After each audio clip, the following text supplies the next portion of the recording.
Sometimes with your hairstyle, you'll have a cluster of CVs or a volume of CVs that you'll want to keep in a certain position. Um, in this example, we have some guide hairs that wrap around the ear, and we want to keep those hairs around the ear and not have them move a whole lot. This would be really hard, if not impossible, to control with just a single stiffness value or a single bending value, or stiffness along a curve, or even stiffness control maps. None of those really control the stiffness by volume, which is really what we're looking for. So what we have is something called a hairpin.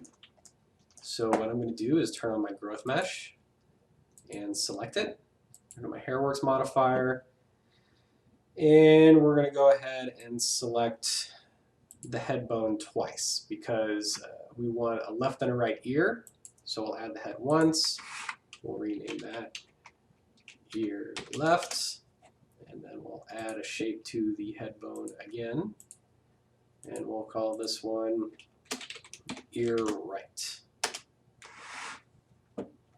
Now, same as collision shapes, these shapes have to exist on a bone that is in the skinning envelope of the growth mesh, which in turn also needs to be part of the main character's skinning envelope, or else the hairpins will get left behind and everything will look crazy and weird. So I'm going to go in the wireframe view and hit display for our hairpins, and we can see both of them are on top of each other down at the base of the head. So what I'm going to do is select the left one first, and I'm going to make it a little bit bigger, and we're just going to adjust it in the same way that we do for collision shapes. I'm going to go back to shaded view,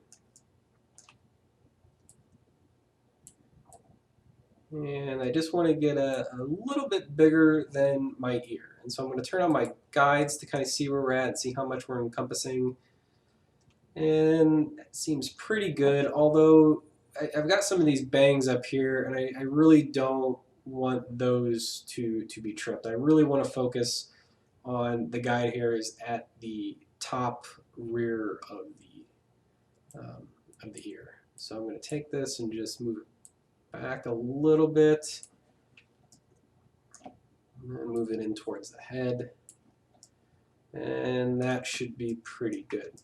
Now, something else to keep in mind is that this is going to have a natural fall off of stiffness.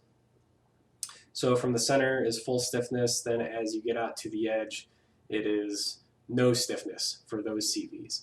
So what we're really doing is we're putting a lot of stiffness kind of in this area right here around the ear. And you'll set your stiffness strength either in a game engine or in the HairWorks viewer. So now that I've got this one set, I'm going to go ahead and copy these values over to the other ear. Just do a little bit of copy and paste.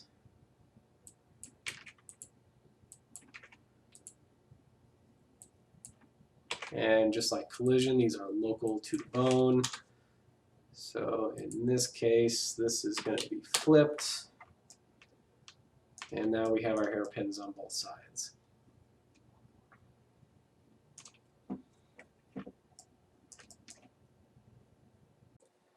This is another example of how to use a hairpin. This character has hair that comes over to one side, to the left, and sits on the shoulder with a hair tie. We don't really want the hair right here to move a whole lot. We want it to stay within the hairpin. So what we did is we put a blue hairpin onto the asset. I can go select it via my modifier, turn it on and off. It's on the clavicle left bone, and this is going to cause the CVs inside of this sphere to stay put. After importing your asset into the HairWorks viewer, you can engage the hairpin by turning up the stiffness in the pin group on the physical material frame.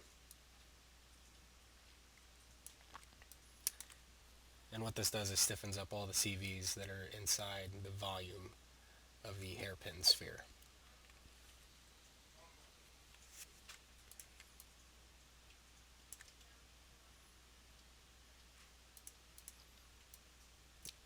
And if we play the sim, we can see that there's a hard-coded soft fall-off, which may mean you need to make your sphere a bit larger than you normally would.